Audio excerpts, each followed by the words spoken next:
Bonjour tout le monde, j'espère que vous allez bien, moi ça va super. On se retrouve aujourd'hui dans cette nouvelle vidéo parce que j'avais envie de vous parler de mon Canon 300 mm 2.8.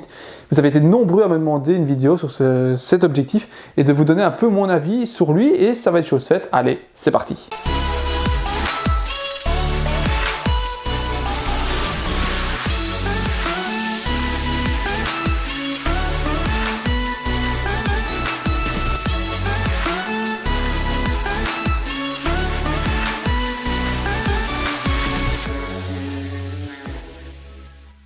Ça fait maintenant plus ou moins 7 à 8 mois que j'ai investi dans ce 300 mm 2.8. J'avais surtout envie de vous donner un retour d'expérience sur cet objectif, en même temps de vous dire un peu ses avantages et inconvénients, même si les inconvénients sont inexistants, je pense, pour cet objectif, hormis peut-être son prix. Un objectif, ce n'est pas spécialement le piqué ou l'ouverture ou la stabilisation, c'est avant tout aussi ce qu'on en fait et ce qui nous permet parfois de découvrir. Et c'est notamment ce que j'ai envie de vous expliquer aujourd'hui dans cette vidéo. Quand je suis passé du 150-600 au 300 mm, je suis retombé sur une focale beaucoup plus courte.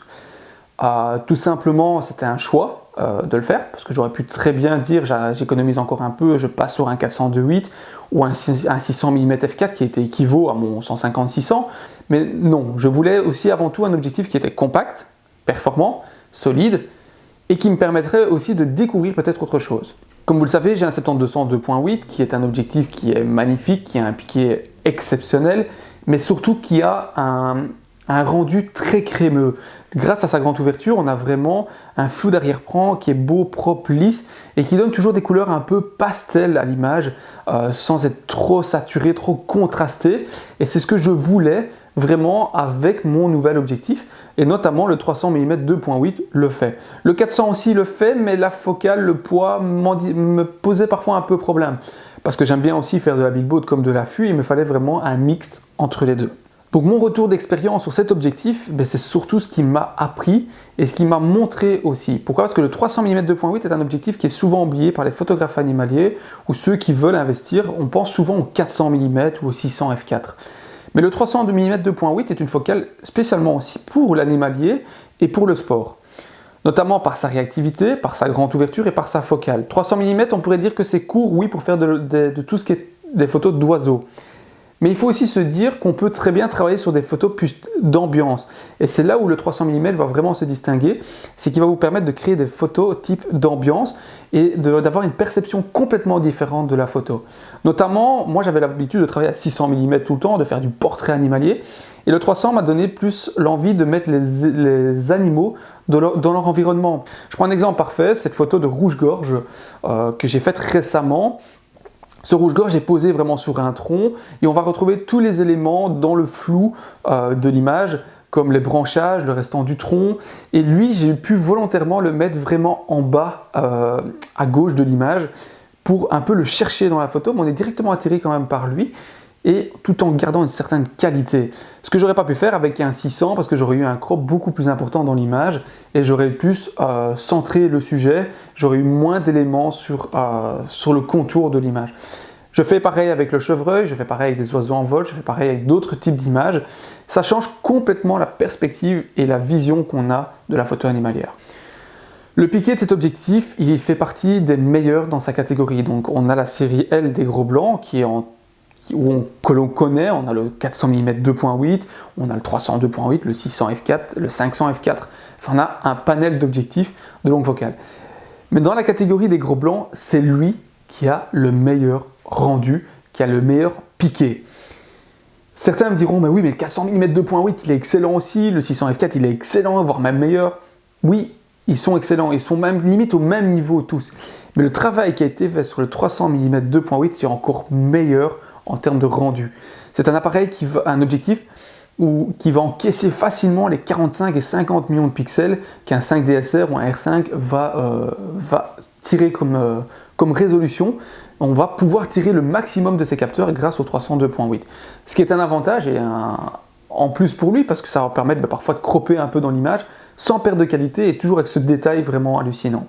Je vous montre ici une photo de chevreuil justement qui a été prise à 300 mm 2.8 à plus ou moins 4,50 m de distance et je peux vous assurer que je sais aller chercher le détail dans l'œil du chevreuil avec lui. Au niveau de l'autofocus, c'était surtout ce critère que je cherchais par-dessus tout. Le 150-600 était beaucoup trop lent pour moi et il me fallait un objectif qui soit réactif pour les oiseaux en vol et pour les sujets assez en mouvement. Ça m'arrive de croiser un chevreuil qui gambade ou un renard qui bouge aussi en prairie, il me fallait absolument une réactivité. L'autofocus de ce 300 mm 2.8 est extrêmement rapide. On passe de 2 mètres à l'infini sans aucun souci. Avantage aussi, c'est qu'il a la possibilité de faire la mise au point à 2 mètres et donc du coup ça en fait un très très bon objectif de proximité.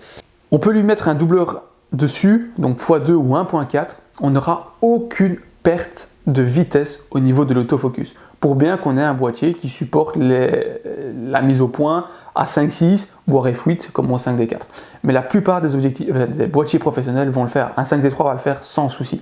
Au niveau de la stabilisation, là encore rien à dire, il a une stabilisation jusqu'à 4 stops, c'est précis, je peux vous dire que je peux faire des photos à main levée à 1/30e, 1/15e de seconde sans avoir de flou dans l'image, donc la photo est nette et très bien piquée. Mettez ça avec un R5 ou R6 qui a un capteur stabilisé en plus, vous shootez à 1 seconde. Limite, vous faites une pause d'une seconde sans aucun souci, si on veut aller vraiment dans l'exagération. Non, franchement, la stabilisation fait très très bien son travail. En plus de ça, il est équipé du mode 3, qui est un mode qui est apparu sur lui et le 402.8 version 2, qui permet d'activer uniquement la stabilisation au déclenchement. Donc ce qui va permettre encore mieux de travailler et d'éviter d'user la batterie ou autre de l'appareil, mais ça permet d'avoir moins de flou de mouvement au niveau de la lentille et autres sur le capteur. Ce mode 3 permet principalement de figer le sujet et d'éviter d'avoir des flous de mouvement dus à la stabilisation, par exemple pour des filets. Donc en fait, il s'active uniquement au déclenchement. Donc comme vous l'aurez compris, cet objectif est rempli de bonne qualité. On a un autofocus qui est performant, on a une stabilisation qui est au rendez-vous, on a un poids et un encombrement faible, 2,5 kg pour un objectif qui n'est pas plus grand que ça. On a aussi un piqué qui est remarquable. Il peut avoir que des avantages, mais il a un inconvénient, c'est son tarif. J'ai envie de vous dire, c'est un objectif qui date de 2011 au niveau de la conception, au niveau de sa date de sortie, et à l'heure actuelle, après 10 ans sur le marché, il est toujours aussi performant et même encore meilleur que certains qui sortent à l'heure actuelle. Comme je vous l'ai dit, cet objectif il s'adresse à qui? À des personnes qui ont besoin, qui ont certaines exigences. On ne va pas mettre ça dans les mains d'un amateur, ça ne sert à rien, sauf si vous avez envie de dépenser de l'argent parce que vous en avez.